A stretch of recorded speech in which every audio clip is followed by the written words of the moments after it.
শায়েখ আনোয়ারুল হক ফাইজি হাফেজাহুল্লাহ, পশ্চিমবঙ্গের মুর্শিদাবাদের মানুষ, পিস টিভিতে আলোচনা করছেন। আপনারা জানেন অনেক বড় আলেম পশ্চিমবঙ্গের এবং সালাফি আলেম।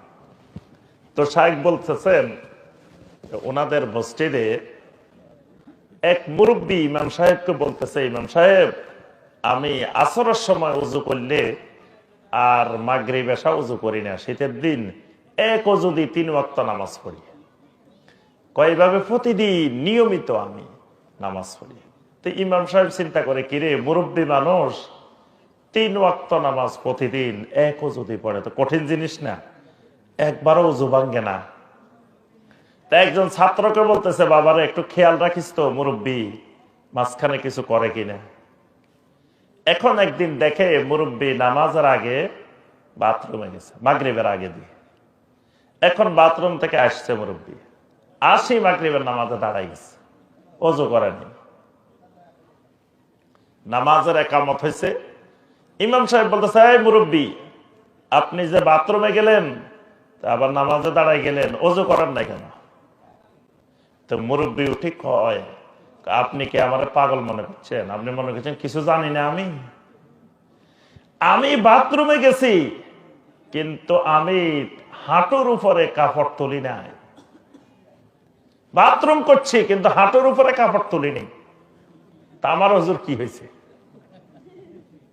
মুরব্বী মনে করছে বাথরুম করলে ওযু ভাঙ্গে না, হাঁটুর উপরে কাপড় উঠলে ওযু ভাঙ্গে।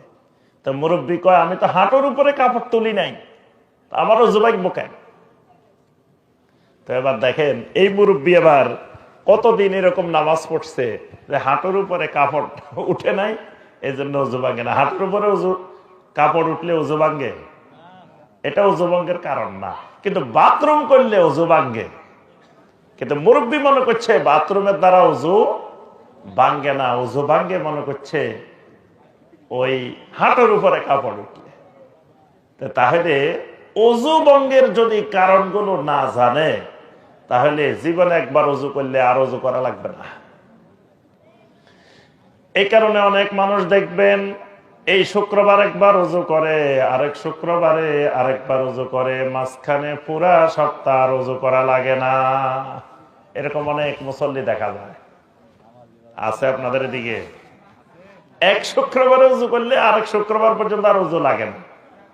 তার অর্থ হইল এই লোকের ওযু ভাঙ্গাও কোনো সমস্যা নাই, যেহেতু ওযু করাই লাগে না, ভাঙ্গারও কোনো কারণ নাই। ওযু যার আছে তার ওযু ভাঙ্গার সম্ভাবনা আছে, ওযু যার নাই তার ওযু ভাঙ্গারও সম্ভাবনা নাই। ইমান যার আছে ইমান ভাঙ্গার সম্ভাবনাও আছে, ইমান যার নাই ইমান ভাঙ্গার সম্ভাবনাও তার নাই। ইমানে নাই